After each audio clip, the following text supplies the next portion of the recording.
Hello, everyone. Welcome to the Fantasy Griddle podcast. As always, you can find our rankings, fantasy news, and more on fantasygriddle.com. Follow us on Facebook and Twitter at Fantasy Griddle. Tonight, we're going to be talking Week 1 DFS as well as covering news from around the NFL. We do have a special guest joining us on the Griddle tonight. His name is Pete Manzinelli, better known as the Manz. So let's get right into it. Here's our interview with Pete Manzinelli right here on the Fantasy Griddle podcast.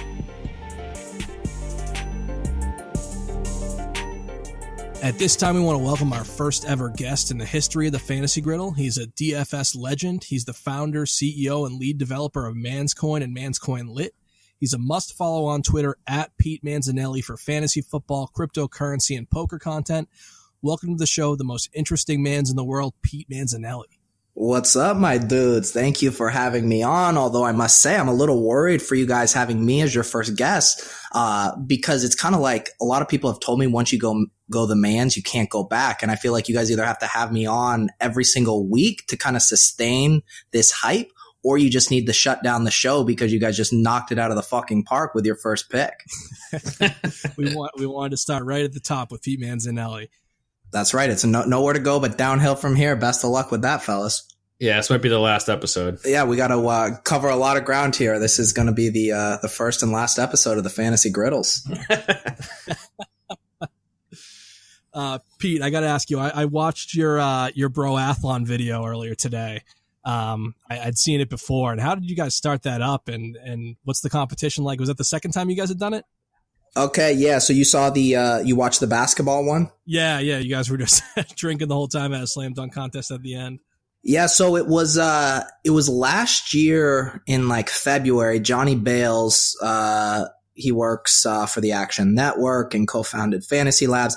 He had put something out on Twitter that he was into exercise prop bets and for accountability reasons and whatever.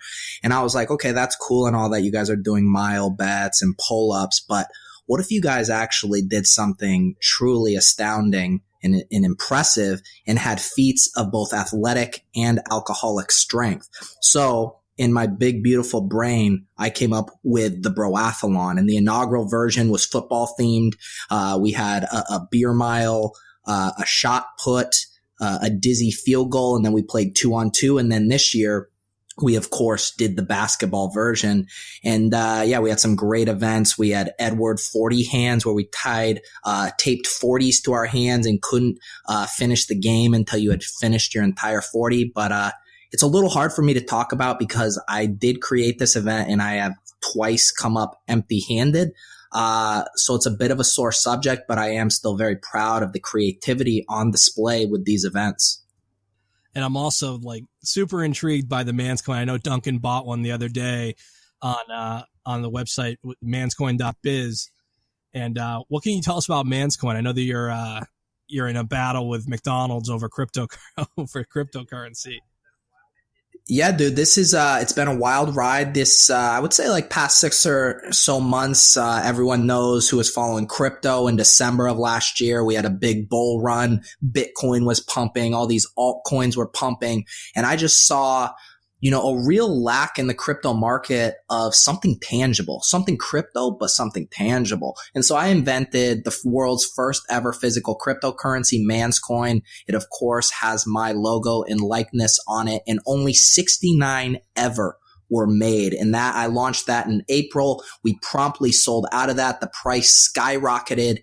And due to demand and me wanting this to be a crypto that could scale, that could truly change the world, I thought, it's great that everybody's sitting on their Manzcoins like a chunk of gold, but we need something. We need a silver to the gold. And so I, of course, created Manzcoin Lit, which is what Duncan is now in possession of. Best fucking decision of your life, Duncan. And there is that other side plot where McDonald's recently launched the Maccoin, which sounds suspiciously like Manzcoin. In their press release, they called it the world's first burger-backed cryptocurrency. It was as if they were lifting the copy directly from my press releases and website. And so, I had to go serve them a cease or be deceased letter. And they've really shut up since then. Yeah, I'm pretty happy I decided to invest, Manz. I got my coin right here. And last year I made kind of a stupid decision. I took my fantasy football winnings, about $1,200. I put it into crypto. watched that tank. And looking back on it, I'm thinking maybe I should have just taken that money and put it into something physical, like a Man's coin lit.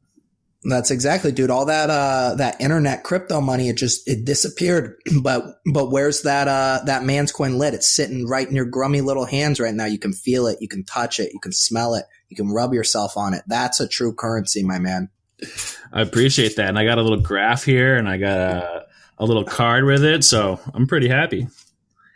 Just to clarify, those are flames, not a graph. Oh, those are flames. Okay. Those are flames. Dude, even better.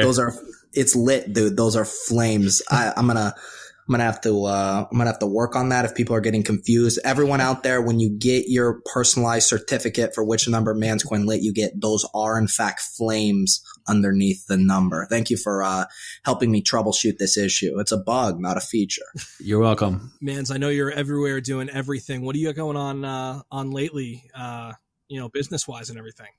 Yeah, dude, Man's coin lit stuff is still ongoing. Hit me up at the manz.69.420@gmail.com if you want one, or slide into my DMs, but no dick pics. Other than that, dude, I'm just getting ready for football season. I feel like the past 7 or 8 months have been very crypto focused for Manz. Of course, I had the interlude where I went to the gambling Olympics, but I am now locked in to the NFL. I am locked in to DFS. I am ready to crush week in and week out. And dude, yeah, I think that's all that's on my mind right now. Other than women and money and like really good friendships, is the NFL, dude. Well, that's a perfect segue into why we're having you on tonight. I assume that you're ready for week 1 of DFS. Do you have kind of a general strategy that you employ in DFS? Is there some kind of angle you try to work going into it, or is every week unique? Well, here's the thing. As far as game selection, life is too short to grind out $5 cash games. Okay. I'm not looking to optimize a cash game lineup all week so I can maybe win 51% return on my money. No, dude, I gun for the Millie Maker every week. I build tournament lineups. I hop in tournaments that my friends create. I hop in my own tournament that I create, the Man's GPP. Check out the link on my YouTube, sign up. And that's what I do, dude. I'm here to win the Millie Maker. That is my goal. That is always my goal. Last year, I finished 33rd in one of the weekly Millie Makers. I was very, very damn close to shipping it. And that's what the Manz is all about. It's about gunning for glory. I love it. I too take that approach to the DFS game. If I'm going to win, I want to have a chance at that Millie for sure. That's what I'm talking about. So I know in the past you've mentioned that you kind of do a dumpster dive on quarterbacks and take kind of once you scroll down far enough and kind of find a name you can live with, that's the quarterback you go with. Is that your strategy for week 1? Do you have any person in mind, or? Now it's interesting you say that. One of the first videos I did was a couple Decembers ago. I had Adam Levitan's on and we did a lineup review of my week 16 lineup. And I'd like to just say I was ahead of my time because my quarterback that week was a backup Jimmy Garoppolo's, and sure, maybe he didn't see the field that game, but folks, who is a starting caliber NFL quarterback that people are drooling over? Busty porn stars in the NorCal area are apparently drooling over. Okay, this is a man that I was ahead of.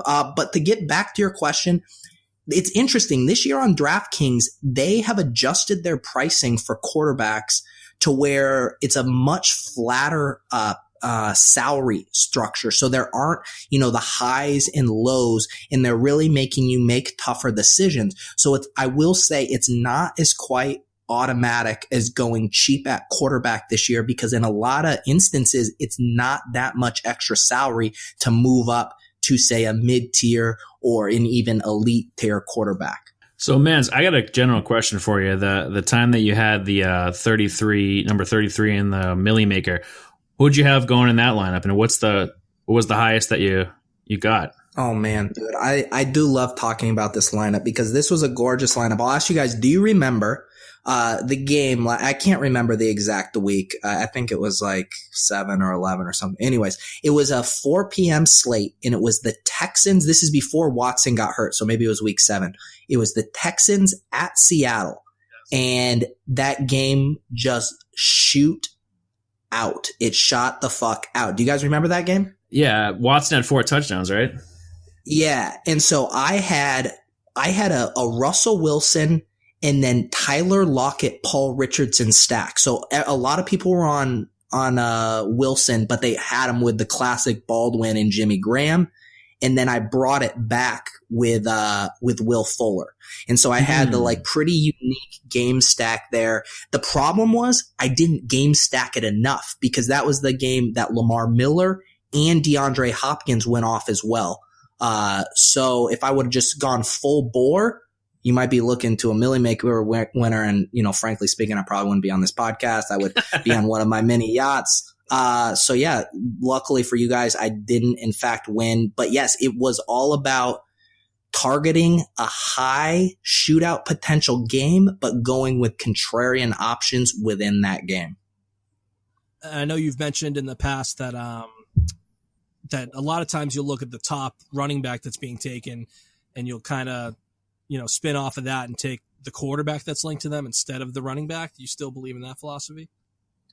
Yeah, I think that's a very good strategy. You know, it all depends on when you're making a play like that, it's about ownership, right? You're kind of reading the tea leaves. You're listening to the trade wins on the fantasy Twitters, on the podcast, and you see everyone talking about a must play. It's like, okay, we got to play Melvin Gordon this week. Melvin Gordon is a smash against the Chiefs. Melvin Gordon this, Melvin Gordon that. And all of a sudden you think, all right, people have landed on this situation, this player, because it is a good game environment for points. But then you ask yourself, what if the Chargers play really well, but Melvin Gordon doesn't get those points? Then how do the Chargers still succeed? Well, it's probably going to be through the air. So maybe we fade Melvin Gordon and we go all in with Rivers in the pass catchers. And obviously this is just a random example. I actually like Melvin Gordon a lot this week. But the point is looking for situations and then maybe pivoting within those, because the truth is the community, the DFS, the research, the people out here, everybody's pretty damn good at identifying which games have high scoring potential. So it's how do you get creative within that when you know a lot of people are going to be on that game? Interesting. You know, one other thing I think is pretty interesting and I wanted to bring up with all this Colin Kaepernick politics and the NFL talk, you know, one thing that you brought up a while back, and I think you were at the forefront of this discussion, was fullbacks in the NFL and whether or not the NFL was racist against fullbacks. And Aaron Ripkowski was recently cut. Where do you stand on this issue now?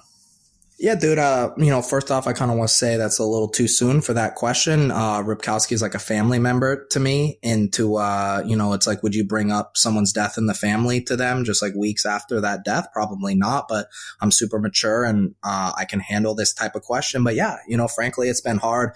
Aaron Ripkowski was the classic guy. If you have 150 lineups, you're probably sprinkling him into 149 of them.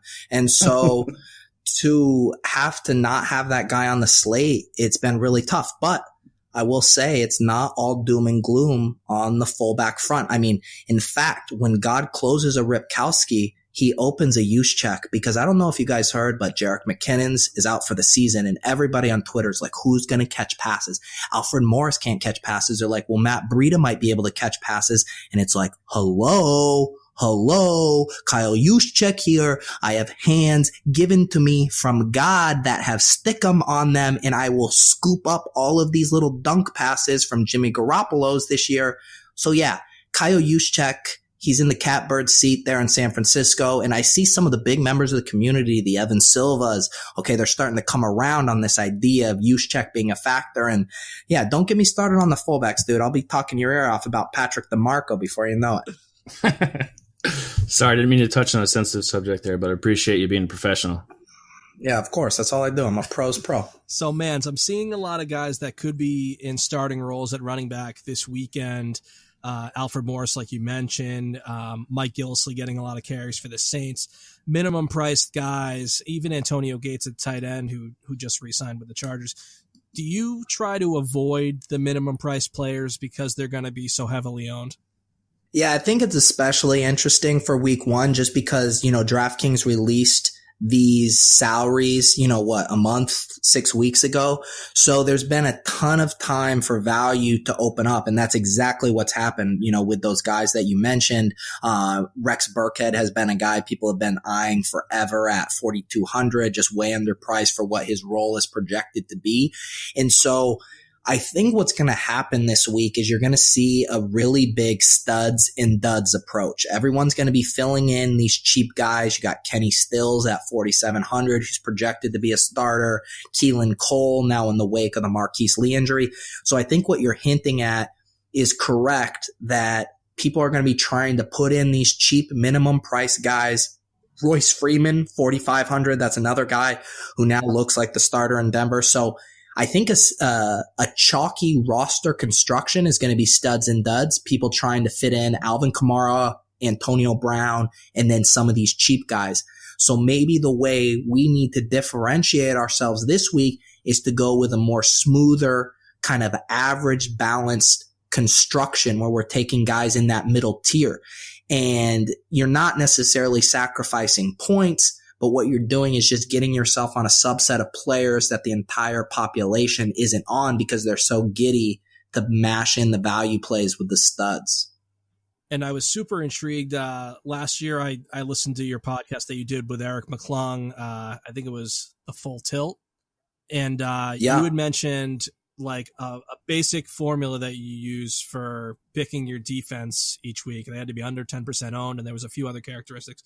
What is your strategy for picking a DST in DFS? Yeah. I mean, the thing about DST, right, is it is so heavily, impacted by turnovers. I think the trap is to try to find the low scoring game. But I think when we're looking for defenses, we want to make sure that we are getting a lower owned defense for tournaments because it is reliant on turnovers and touchdowns, which we all know are pretty random. Even if you have a team shut down the opposition, if it's just done through, forcing a bunch of, 3 and outs, that's going to do no good for our team. So, you hate to say get lucky, but we need to get lucky with some turnovers. So yeah, I like focusing on what teams have a good pass rush, which teams can cause turnovers. And I'm not going to get scared away if I think a game can be high scoring. A lot of people are into Patrick Mahomes this year. I really like him too, but he's in a really tough spot against the Chargers this week. And people might shy away from it because, hey, look, the Chiefs have all of these offensive weapons. Like the Chargers are going to give up some points. That's fine. I don't care. It's Patrick Mahomes in one of his first few career starts, and he's going to probably turn the ball over, and the Chargers might be able to convert that into touchdowns. So those are the kind of situations I'm looking at. Where can I see turnovers? And I don't necessarily care as much about how much the team is going to score. I think that's the hang up some people find themselves on when they're looking for defenses. Hey, man, it's this early in the season, when you're picking a player for your lineup, how much do you actually consider the opponent's rank? Oh, you mean just like how this early in the season? Yeah, before it has really been established, like how good are they against tight ends, that kind of stuff? Yeah, like I'm looking here and it's got like Barkley versus Jacksonville, and it says that they're 29th ranked. I'm assuming that's against the running back position, but do you take that into account? I mean, when you're building your lineup as the season goes on or even now? I think it comes into play way more later in the season when the trends are truly established. Early on in the season, defensive performance year to year isn't that stable. We've seen teams like the Broncos or even the Seahawks go from having elite defenses to being mid-pack to sometimes even bad defenses. So I have a hard time using those, say, week one opposition ranks, because all that's showing you, I think you're referencing like on DraftKings when it shows you that opponent rank, that's all data from last year. And maybe they have something that's factoring in new additions, like the Bears all of a sudden get Khalil Mack, and maybe their defensive projection should be more bullish, so that could affect it. But yeah, for the most part, I'm not worried too much about that stuff for week one. I kind of want to see where the trends are going. And I think there are certain exceptions, especially like on a player level. Obviously, an interesting one, you mentioned the Jags versus the Giants. We know they have great cornerbacks, and so maybe that's going to affect Odell.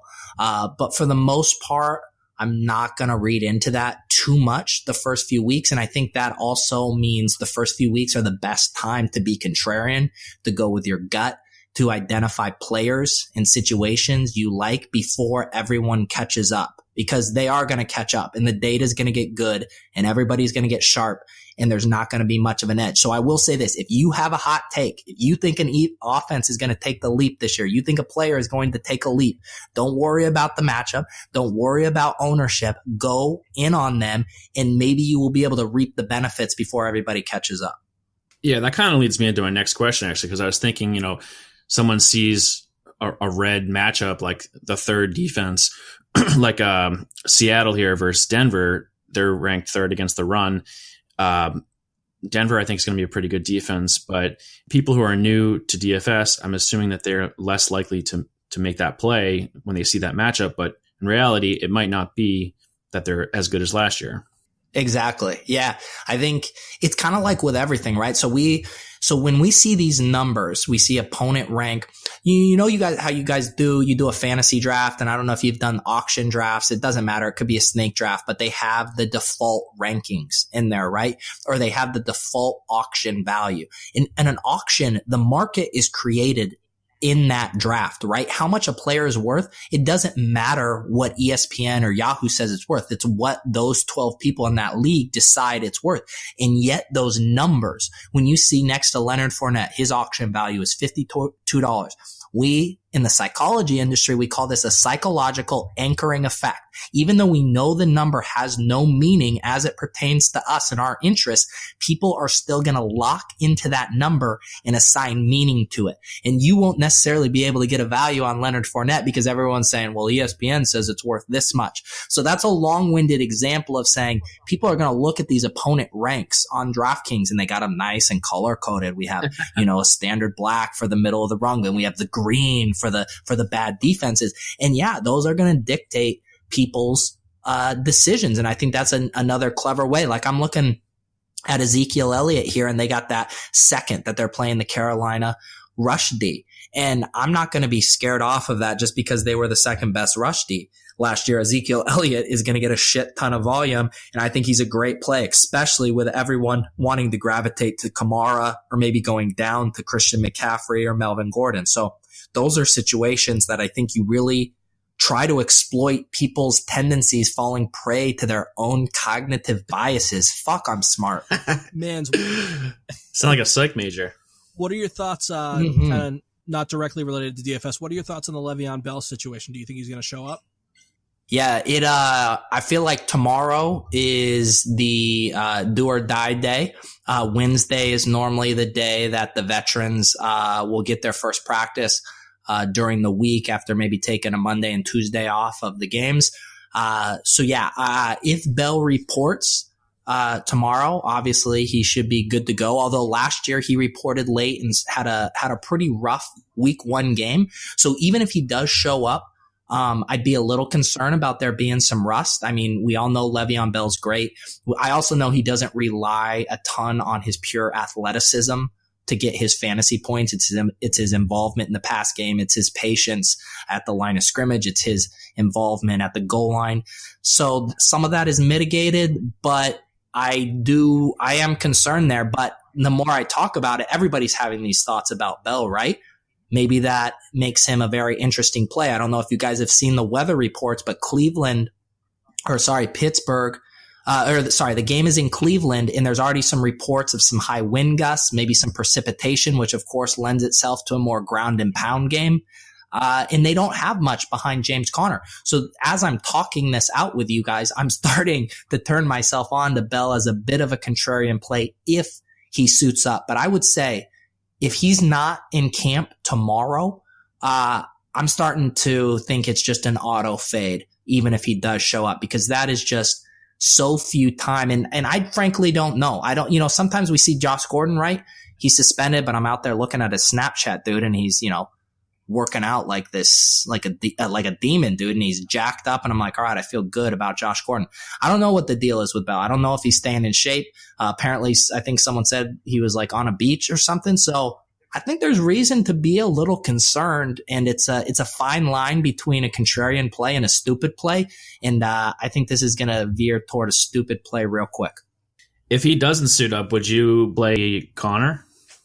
Yeah, that would be interesting because let me see, how much is Connor here on DraftKings? He's 4,500. So yeah, he's right in that range of those other cheap guys.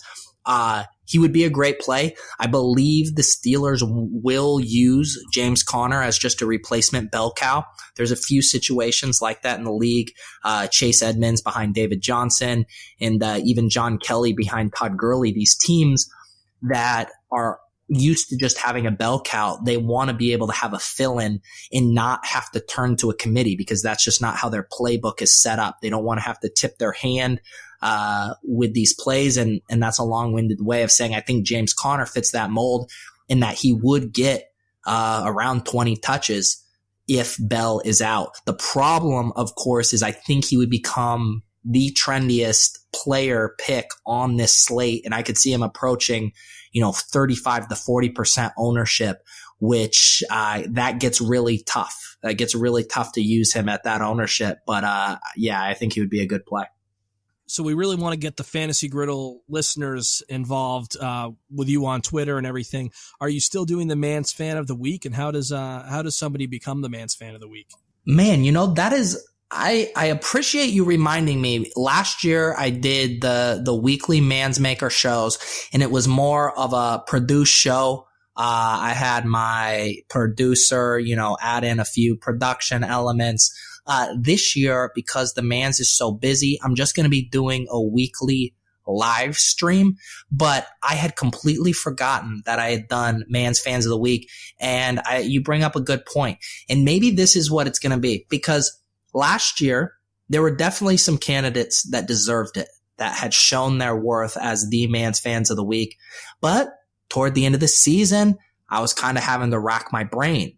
Who should get it? And really, that's not how it should work, right? It should be on a merit base. So I will say this, if someone goes out of their way to really wow me, and I'm not going to say what that is. I mean, you just have to figure that out for yourself. I will, on the weekly Manz Maker shows, be sure to highlight a Manz Fans of the Week if they deserve it. All right, cool. Anything else, Dunker? You want me to send it out? Appreciate you coming on here, Manz. You're an entertaining guy. I'm happy I got my Manz coin. And I already got a lineup ready for your league. And why don't you tell the listeners how they can sign up for your weekly league?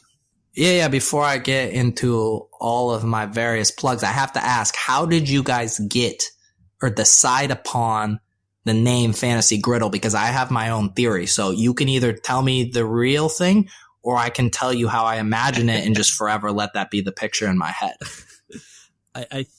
We had been talking about doing a fantasy show for a few years, and something we really wanted to do was make sure that we served up hot takes, and going along with serving hot takes kind of sounds like a cooking kind of thing. And we were just thinking that hot takes would, be really good off of a griddle. Unless Duncan has something to add to that, that's kind of where I'm at. That was pretty much it, man. Fresh and hot off the griddle. Okay, well, a couple things. First of all, I thought in my head it was that you two just got cheaped up one night, just super lifted, just, feeling yourselves. And you guys were like, dude, I want some fucking waffles right now. And Duncan was like, yeah, dude, waffles sound incredible. And then Michael was like, dude, what if we have waffles and start a fantasy site? And then Duncan was like, dude, that would be incredible. And then Michael was like, what if I call it the Griddle, dude? And then next thing you guys know, you had your podcast. So that's kind of how it went down in my head. I'm glad you brought this up, because our first logo was waffles, and Duncan said we had to switch to pancakes because no one makes waffles on a griddle. It was a heated debate. Straight on this? No pun intended, I'm sure, right? You know what? I am more familiar with making waffles on a waffle iron, but I'd like to think if there was enough determination, you could get it done on a griddle. Thank you. But a question. You guys mentioned that the griddle is in reference to hot takes, and I know you guys are being good interviewers and stuff, but I need to hear, if you guys are the hot take artists, what are your guys' week one, or I know you guys maybe are a little more season long guys. Let me get one of these hot takes that you guys have been sharing with your listeners. I need the good stuff, the hot stuff, the griddle stuff. All right, I got one. Sony Michel is going to be a top 15 running back this year. in both standard and PPRs? Are you? I'm talking where are you half going with PPR. that? That's kind of my go-to here. So I'll split the middle. Dude, that's spicy, dude. That's hot. I can feel the steam coming off that griddle. So you're not worried about the injury stuff. You're not worried about Rex Burkhead. You're not worried about Jeremy Hill maybe getting goal line carries. You think he's going to come in and take control of that backfield real soon? Yeah, I think he's going to be a beast. The Patriots don't spend a first-round pick on a running back really ever. And actually, I saw Bart Scott, and I don't really like Bart Scott, but he knows a lot about football. And he was saying that he thinks that Sony Michel is the most NFL-ready running back coming out of college. I think the knee thing has got people scared off, but he's back to practice, and he's going to be catching passes from Brady. So I think they're trying to make him more of like an Alvin Kamara type of player out of the New England backfield. So I'm very high on Sony Michel this year. And Duncan, just so all the listeners know that you're super unbiased and don't have any kind of homerish tendencies, why don't you tell people what state you live in? Yeah, I'm from Massachusetts. So. Oh, okay. So you might be a little more rose-colored glasses. Okay. All right. Just checking. Well, Pete Manzinelli, thank you so much for joining us tonight. Make sure that you follow him on Twitter at Pete Manzinelli. Pete, you mind sending us out tonight? Yeah, dudes. I appreciate you guys having me on the show. I'm glad I could take the griddle and turn it up to 11. And it's going to be a great season. All right. Thank you so much. Thanks, Manz. Get paid, get laid. Well, that was our interview with Pete Manzinelli. Make sure you follow him on Twitter at Pete Manzinelli for fantasy football, cryptocurrency, and poker content. Remember to check us out on fantasygriddle.com. To stay up to date on all of our blogs and podcasts, make sure you follow us on Facebook and Twitter at Fantasy Griddle. Duncan, anything else before we sign off? If you guys have any questions, hit us up on Twitter at Fantasy Griddle or leave us a comment on the podcast. Wherever you're listening, make sure that you hit that follow or subscribe button. And if you enjoy the show and have the time, please leave us a good review and help us grow the podcast. Thanks for listening. See you next time.